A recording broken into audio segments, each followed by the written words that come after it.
Amados, o primeiro ponto que eu quero ver com vocês aqui é um ponto que parece irrelevante, mas é um ponto importante para nós compreendermos esses pontos que Deus colocou em meu coração nessa manhã. O ano em que morreu o rei Uzias. O que significa esse ano? Por que Isaías começa esse texto desta forma, né? Ele começa dizendo de um tempo. Ele começa falando a respeito de um tempo em que esse povo está vivendo. Eu quero que você acompanhe comigo, né? O que tempo é esse? Em 2 Crônicas, capítulo 26, está ali o tempo do reinado do rei Uzias. E esse é um texto muito importante para nós compreendermos o primeiro ponto que precisamos ter fortalecidos na nossa vida: o arrependimento. Esse é um dos pontos cruciais para a manutenção da nossa vida espiritual. Esse tempo do rei Uzias, o rei Uzias, ele foi praticamente o último rei que realmente agradou a Deus antes do povo de Israel ter a sua vida desolada pela escravidão, pela Síria, pela Babilônia, por outras nações que insurgiram, horas por ordenança de Deus, para assolar o seu próprio povo, e horas por causa meramente da arrogância do povo de Israel e do povo de Judá. Aqui já havia a divisão entre as 10 tribos de Israel e as 2 tribos de Judá. Aqui o povo já estava em uma descendência. A curva da espiritualidade, da fé do povo de Israel, já estava virada para baixo. Para quem trabalha com investimento, ou quem tem simplesmente as suas açõezinhas lá, né, no seu banco lá, já consegue compreender um pouquinho o que é isso. Quando você tem lá o seu recurso, né, e daqui a pouco aquela curva está assim, só indo para cima, né, o gráfico está só indo para cima, você está feliz da vida. Mas daqui a pouco aquele gráfico, despenca para baixo, aí você sabe que você está perdendo. Você sabe que você está tendo prejuízo. E a curva do gráfico do povo de Israel, ao final do reinado do rei Uzias, com mais uns poucos 16 anos para frente, porque depois o seu filho, que irá assumir, né, no seu lugar, que é o seu filho Jotão, se eu não me engano, né? Exato, que é Jotão, irá assumir no seu lugar. Ele vai reinar por mais uns 16 anos apenas, porque é um reinado curto, 16 anos. Mas já no reinado de Jotão, já começam a aparecer os sinais de um reinado falido, de um reinado desolado, de um reinado fracassado. E é interessante que a gente vai ver um pouco do que era esse reinado de Uzias.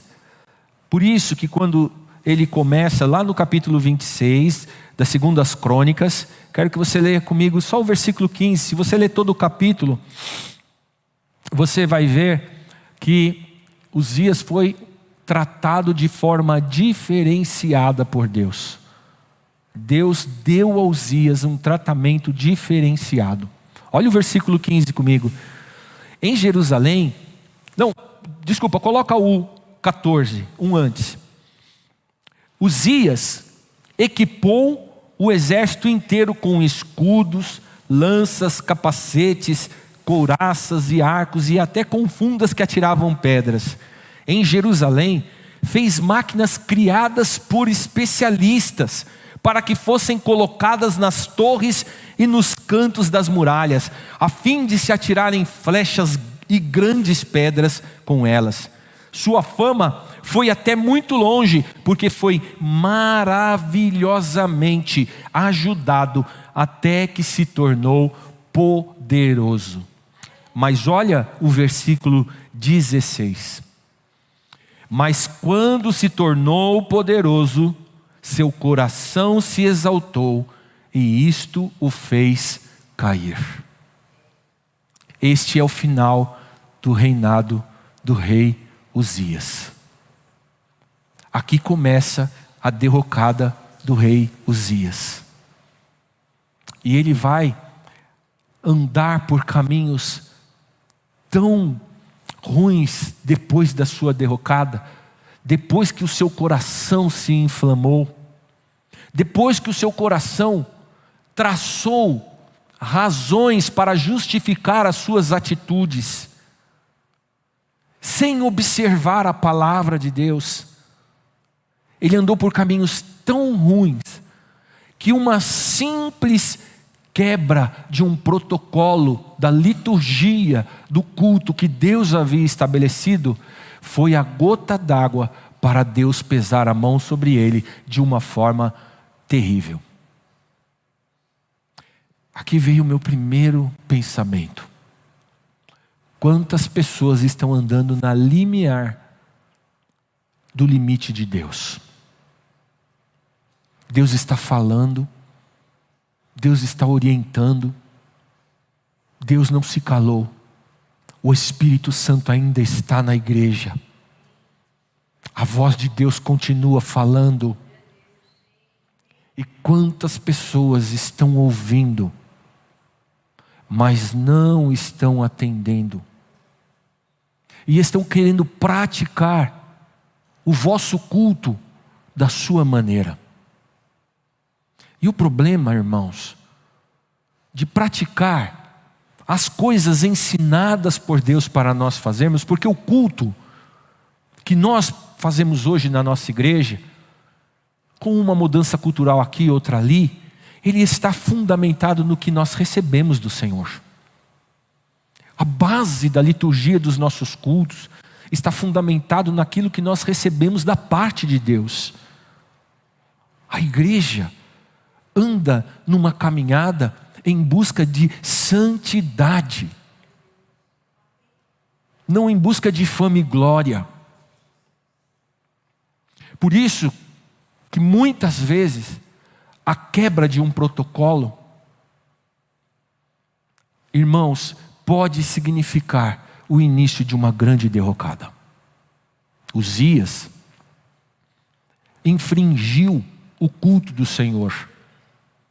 E ele resolveu fazer com as forças da sua própria mão e do seu jeito, fazer o culto a Deus do jeito que ele achava que era certo. Do jeito que ele queria fazer.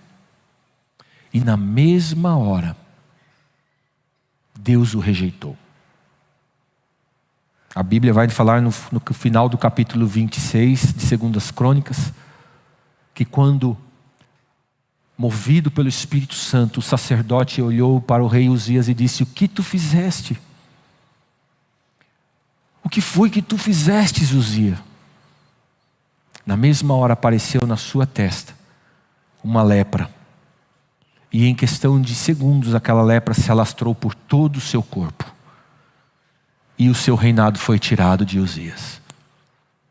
E foi dado ao seu inexperiente e improvável filho Jotão, que embora amasse o seu pai, seguisse os ensinamentos do seu pai, não estava pronto para fazer para conduzir o povo de Deus. E isto custou muito caro. E outra coisa que Deus me fez enxergar quando estava o Espírito de Deus bombardeando minha cabeça com esses pensamentos desse capítulo, desde terça-feira, foi o quanto quem coloca a mão no arado precisa ser responsável. Por quê? Porque o povo não é. O povo não é responsável. O povo quer que nós possamos ser uma boa referência para eles.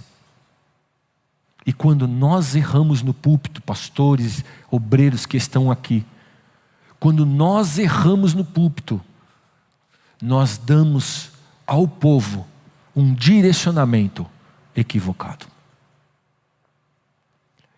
A palavra de Deus nos diz que Isaías começa seu texto dizendo, nesse ano, porque certamente para o profeta foi um ano em que ele identificou a mudança da condição do seu povo. ele falou: olha o que aconteceu. Porque Israel já estava decretado por Deus a sua queda. Deus já havia se enchido de Israel. Israel estava com altares a outros deuses estabelecidos em vários lugares. Israel estava vivendo de forma dissoluta. E as duas tribos de Judá, por causa do que Deus ainda estava fazendo através dos seus profetas, ainda estava resistindo. Mas a verdade é que a contaminação já estava ao redor. Porque essa é a forma de trabalhar de Satanás. A palavra de Deus nos diz que ele anda em derredor.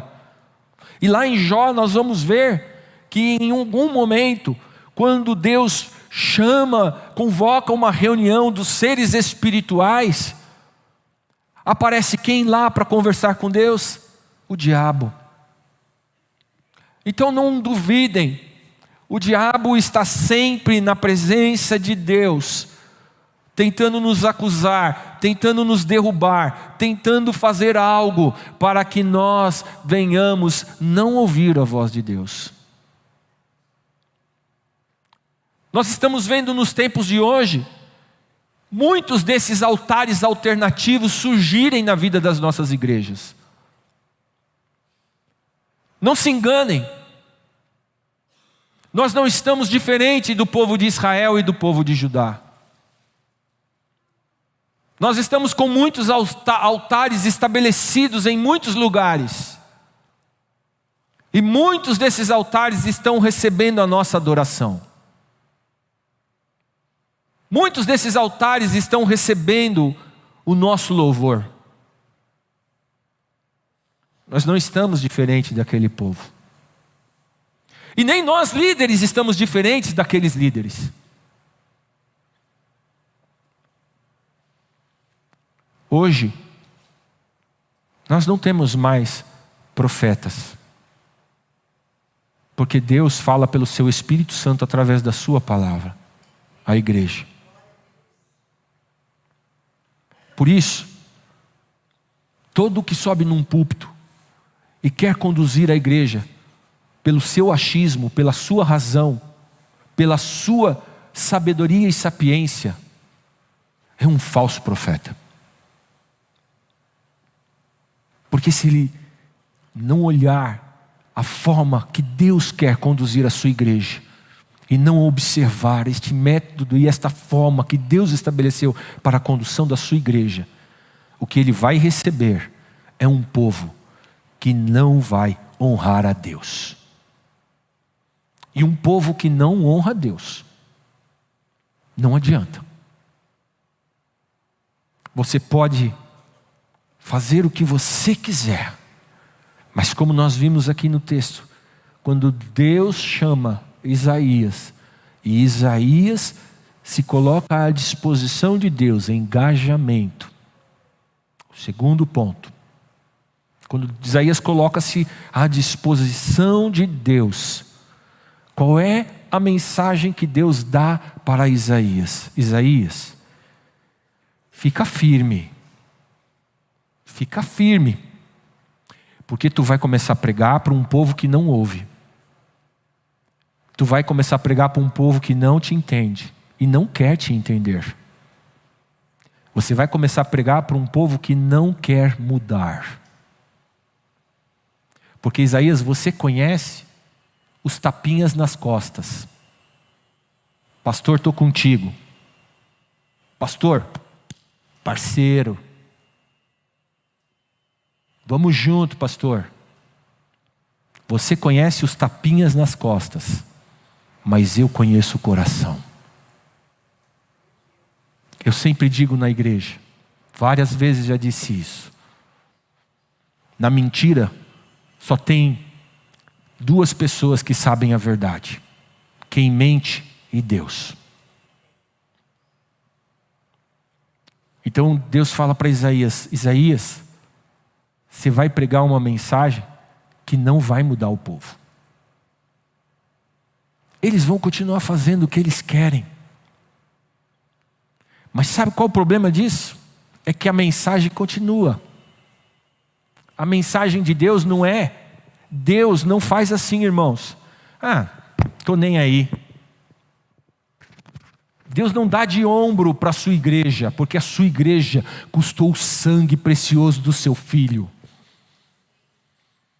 Deus não dá de ombro com a rebeldia, com as manifestações erradas e equivocadas da sua igreja. Deus trata. Deus trata.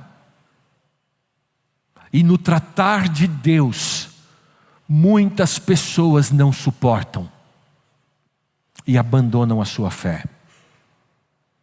Não é à toa que Deus deixou registrado em sua palavra: se você está de pé, cuide para que não caia. E ele diz: você precisa estar engajado, Isaías. Você precisa estar firme. Porque você vai pregar, mas o povo não vai te ouvir. Mas eu não vou mudar o meu posicionamento. Porque eu tenho um propósito com o meu povo. Eu tenho um propósito com a minha igreja. E eu sou Deus que não mudo. Não volto atrás com minha palavra. Não tenho variações nos meus sentimentos, na minha forma de pensar, de agir. Eu traço um plano e o cumpro. Nada me moverá do meu propósito. Agindo eu, quem impedirá?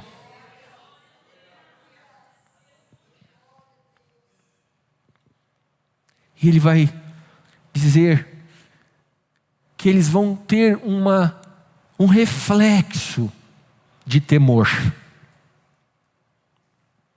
Ele fala lá, olha lá no versículo 13. Depois que o Senhor tentar, na insistência da pregação do profeta Isaías, tentar, na verdade, olha comigo o final do versículo 11, quando Isaías pergunta para Deus: mas Deus, eu vou ficar pregando para esse povo, até quando isso aí vai ficar assim? Quando é que vai durar? Aí Deus vai responder para ele lá: até que toda a terra seja devastada. E ele continua dizendo: até que o Senhor tenha mandado todos embora, e toda a terra de Israel esteja deserta. E se ainda sobreviver uma 10ª parte, um remanescente, ela será invadida outra vez e queimada. Que Deus tenha misericórdia de nós, irmãos. Que Deus possa olhar para nós e encontrar nesta igreja uma igreja que vive a cada dia o arrependimento pelos seus pecados e o engajamento do seu chamado. Porque se nós não mudarmos, Deus também não mudará o seu decreto a respeito de nós. Mas há o último ponto: a esperança. Aleluia. A palavra de Deus nos diz que numa sequência de movimentos do Espírito Santo de Deus em nossa vida, o arrependimento vai terminar gerando esperança. E a esperança vai gerar amor. E o amor, ele é pleno, ele é completo. O amor de Deus, quando ele nos invade, ele nos torna pessoas mais parecidas com Jesus. Então é um processo. Arrependimento que vai gerar a esperança, porque a esperança é um sentimento maravilhoso. A esperança, e principalmente a esperança em Deus. principalmente quando aí a nossa esperança está fundamentada na palavra de Deus. Porque ela vai nos fazer olhar para Deus. Mas olha o versículo final, o versículo 13. Do final do versículo 13. Mas assim como o terebinto e o carvalho, símbolos da terra boa que Deus deu ao povo de Israel, símbolos de imponência da terra que manava leite e mel, que é o lugar que Deus preparou para o seu povo. São dois símbolos que mostravam que de força, dois símbolos de autoridade, mas que sem a bênção de Deus se tornam nada. A terra prometida, sem a bênção de Deus na sua vida, pode se tornar em lugar da sua destruição.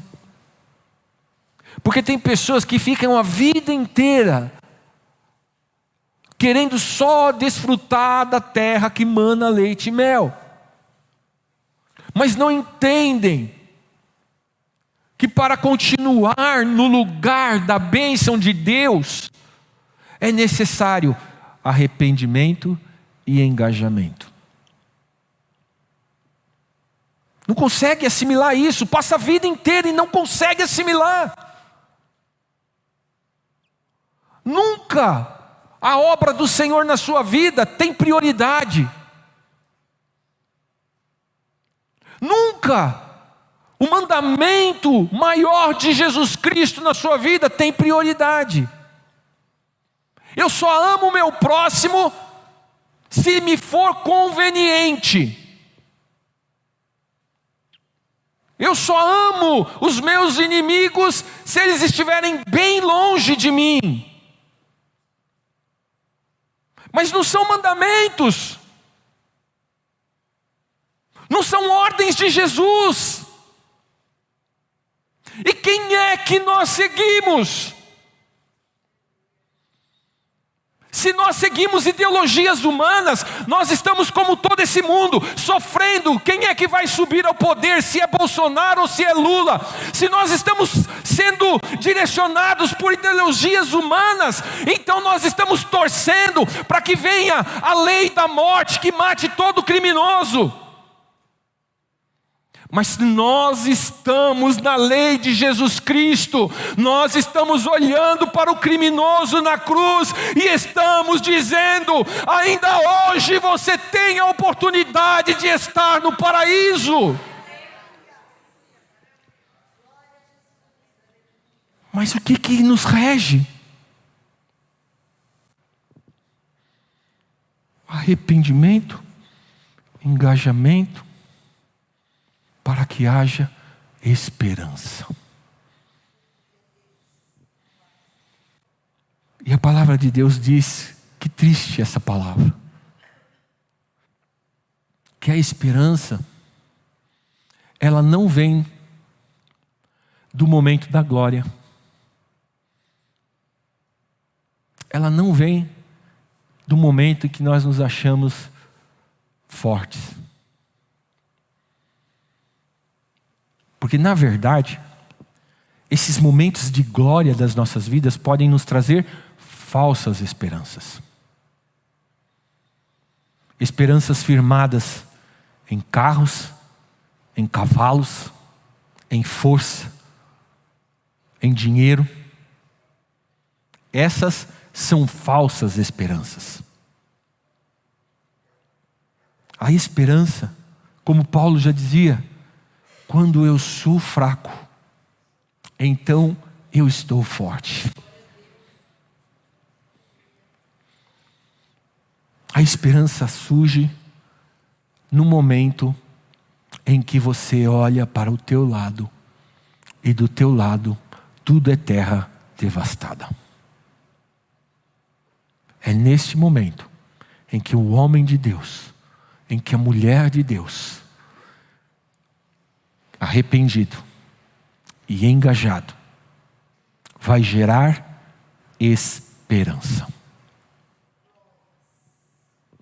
Ele termina dizendo que o toco, porque o terebinto e o carvalho, na sua imponência, serão queimados. Mas há uma qualidade nestas árvores. Suas raízes são grandes e são profundas. A base é enorme. O alicerce dessas árvores é enorme. O fogo pode consumir até a terra. Mas quando chegar na terra, o fogo vai acabar. E não vai conseguir consumir as suas raízes e o seu toco.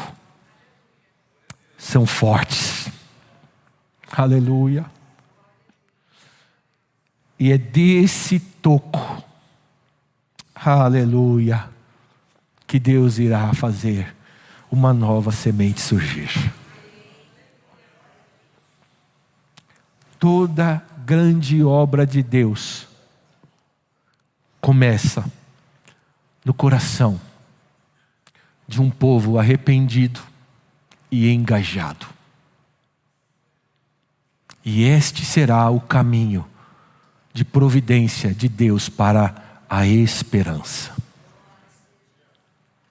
Que nesta manhã, queridos, nós possamos nos identificar. E é fácil de fazer isso. Porque você pode até nem vir para a igreja. Você pode ficar na sua casa. Se você tomou a decisão de se autogerenciar na sua vida com Deus, você tem liberdade de não estar engajado na obra do Senhor. Se você é daqueles que acredita que a igreja não é mais instrumento de Deus para a pregação do evangelho na terra, porque Deus agora resolveu fazer um monte de igrejinhas, e cada um rege a sua igrejinha do seu jeito, você não faz mais parte do corpo de Cristo, então? Ainda há pouco estava conversando com o pastor Francisco das dificuldades que nós enfrentamos, né, pastor? E eu falei, pastor, me parece que nós estamos conduzindo um corpo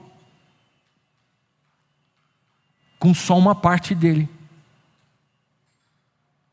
Nós só estamos usando a orelha, a boca, o nariz e os olhos do corpo. Os braços, não tem mais. As pernas, não tem mais. Os órgãos internos, não tem mais. Todo o movimento que a gente está fazendo nas igrejas ultimamente é sempre aquela meia dúzia de pessoas. O resto parece que não faz mais parte do corpo. Quer caminhar por si só. Quer independência do corpo. Cuidado. Cuidado. Para você não se tornar um daqueles que tem ouvidos, mas não ouvem. Tem olhos, mas não enxergam. Tem boca, mas estão mudos e calados. Cuidado. Porque desta forma você não será fonte de esperança nem para você mesmo e nem para ninguém. A palavra de Deus nos diz no próprio livro de Isaías que o que Deus esperava do seu povo Israel é que eles fossem luz para as nações, que eles revelassem a alegria de servir ao único Deus, que eles fossem a referência de um Deus justo,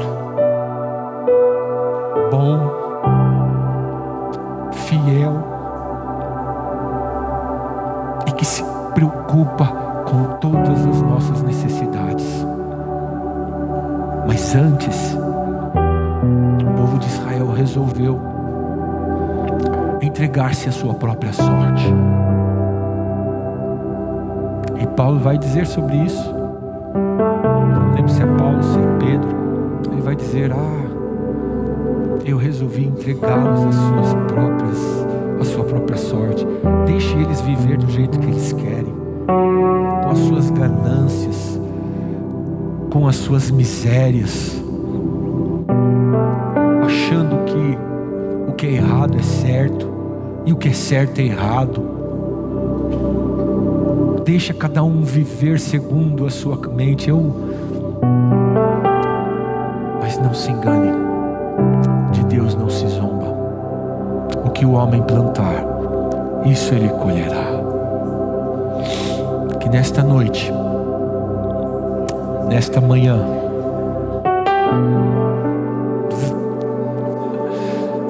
nós possamos, irmãos, estar comprometidos com o arrependimento. Eu participei de uma conferência há 2 semanas atrás, da velha escola da Reforma. Nunca vi tanto calvinista num lugar só, pastor Alex. Né? O presbítero Alex estava conosco lá. Mas sabe, pastor Alex, uma coisa que me chamou a atenção? Em todas as ministrações daqueles pastores, sabendo eles que ali, talvez quase 100% daquele público lá fossem de obreiros, pastores, missionários, evangelistas, homens comprometidos com o reino de Deus, em nenhuma daquelas ministrações eles deixaram de fazer um apelo ao arrependimento. Quase todos eles terminaram a ministração dizendo: se você está aqui nesta manhã, ou nesta tarde, ou nesta noite, e você compreende que você precisa se arrepender dos seus pecados, que você precisa de Deus para mudar coisas na sua vida que estão lhe prendendo, lhe acorrentando, lhe subjugando, este é o tempo oportuno para você tomar a decisão. Mas eles estavam falando para pastores, para lideranças evangélicas. Nenhuma sequer das reuniões foi deixado de falar isto, pastor Alex. Porque o arrependimento, irmãos, não é para o pecador que está fumando, bebendo, se prostituindo, mentindo, enganando, roubando, matando. O arrependimento é para todo homem, porque todos somos pecadores. Todos pecaram e estão destituídos da glória de Deus. Mas onde abundou o pecado, superabundou a graça. Que nesta manhã você possa se arrepender dos seus pecados e possa mudar as suas trajetórias de vida. Se Deus tem tocado no seu coração de você fazer algo mais pelo reino dele, pela obra, e olha, eu não estou aqui dizendo para você fazer por esta igreja. Fique tranquilo, irmãos. Deus cuida da sua igreja. Esta semana, irmãos, eu estava lendo, eu acompanho um artigo que é quinzenal do Ministério Fiel. Eu estava acompanhando, e nesta semana eles falaram a respeito do suicídio de pastores. O texto é muito profundo, porque ele fala uma coisa muito importante. Ele fala que as igrejas, os ministérios se transformaram em regalias. Não é bem regalias a palavra que ele usa, em vaidades dos pastores. Por isso, o pastor, ele tem mais compromisso com o resultado do que com a palavra. quando ele sai da palavra, ele não vai ter o resultado que Deus quer para a sua igreja. E aí ele disse: é por isso que muitos pastores estão olhando, vendo suas igrejas definharem, porque eles estão tentando imitar métodos de grandes igrejas que Deus disse: vocês vão fazer assim, e eles fizeram, e Deus os abençoou e os prosperou, porque esse era o propósito de Deus para eles. E aí eles querem replicar métodos, e eles verem as suas igrejas fracassarem, eles verem as suas igrejas definharem. E ele estava compartilhando, com dor no coração, da morte de um dos seus amigos, colega de ministério, que tirou a sua própria vida. E na sua carta ele deixou escrito para a sua liderança: eu me envergonhei do meu fracasso.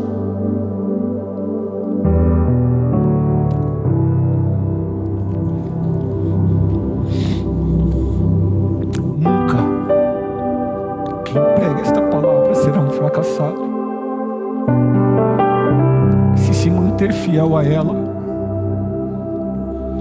Se ela for o nosso compromisso, Pastor Francisco, e ninguém quiser nos ouvir,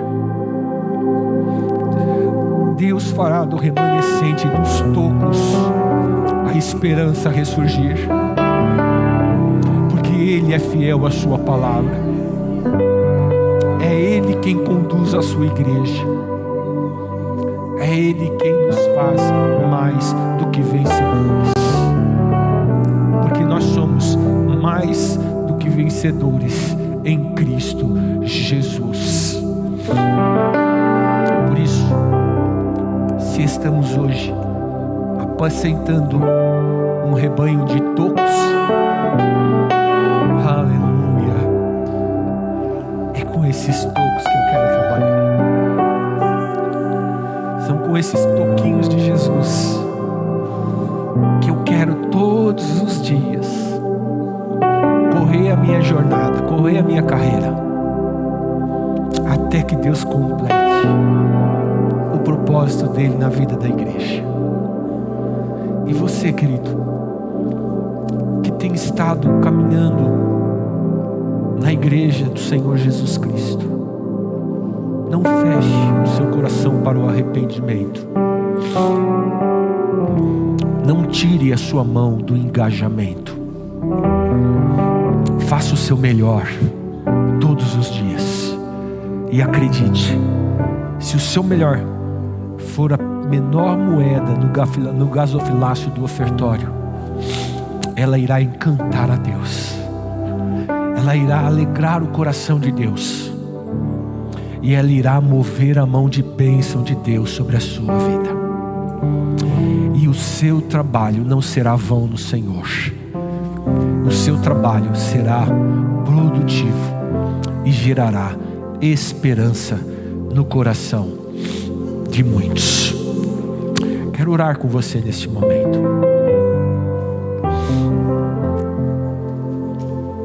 Eu não sei que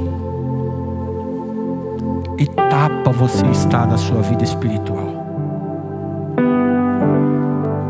mas esses 3 elementos, eles deverão fazer parte constante da sua vida. Você precisará continuamente reconhecer-se como um pecador.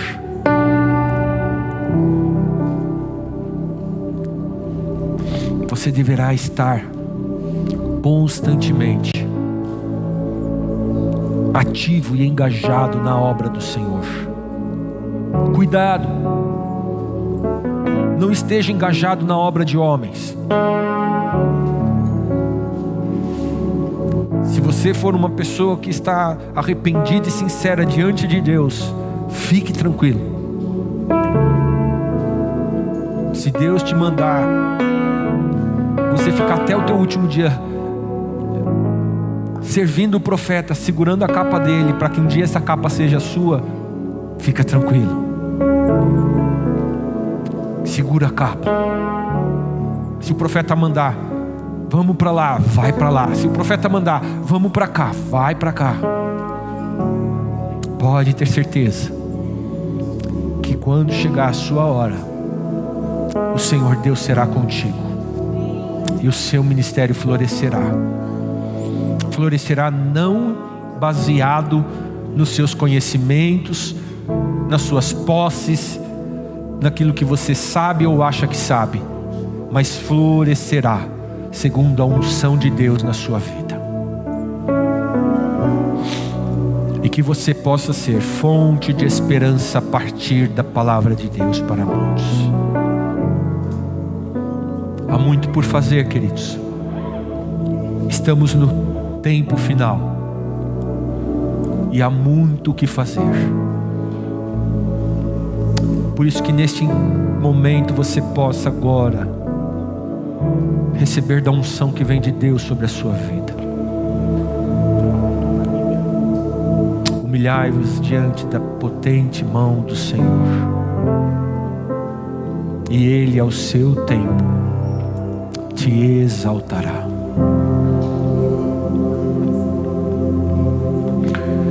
Tua palavra, Senhor meu Deus,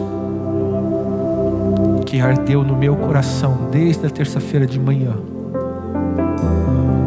está entregue a estes tocos. Eu conheço boa parte desta igreja que está aqui hoje, Senhor, e sei que eu tenho aqui hoje tocos. Eu posso dizer isso, Senhor, de grande parte desses que estão aqui. E eu te peço, faça florescer a semente. Faça, Senhor meu Deus, da comunhão dos santos, renascer a esperança que vem de Ti para as nossas vidas.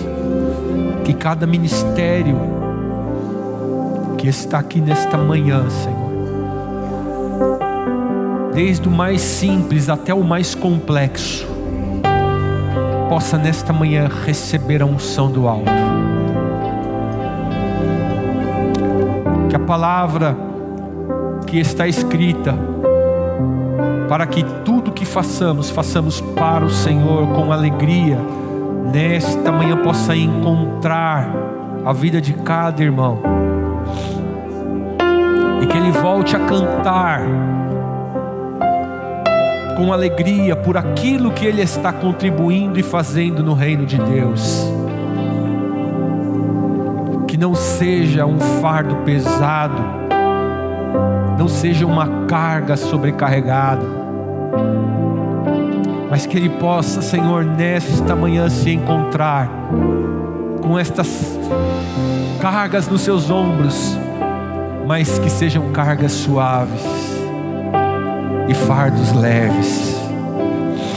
Em nome de Jesus, Senhor, todo ministério que encruou, que travou, todo ministério que perdeu a referência, nesta manhã possa encontrar um mover do alto, um movimento do Teu Santo Espírito. O Rei está aqui. A palavra diz que quando o Rei chega, Ele derruba os altares, Ele reestabelece o altar ao único Deus.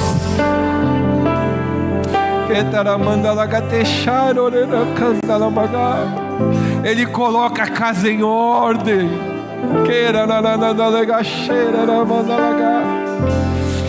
Ele restaura a nossa sorte, aleluia. E Ele nos conduz, mesmo que ainda estejamos andando pelos vales de sombra e de morte, Ele nos conduz em segurança, até que possamos chegar em pastos verdejantes. Trata com cada um de nós, Senhor. Ah, que semana de tratamento foi essa para mim, Senhor. Eu vou começar a minha segunda-feira, Senhor, realinhando muitas coisas na minha vida, Senhor. E graças a Deus que eu não sou um daqueles que o meu ouvido ouve, mas eu não consigo compreender. Graças a Deus eu não sou um daqueles que não consegue atender a voz de Deus. Você pode, por fé, se já não é a tua realidade, mas por fé tu pode repetir isso comigo. Diga assim: graças a Deus, eu não sou um daqueles que não está atendendo a voz de Deus. Aleluia. Aplauda o Senhor com alegria.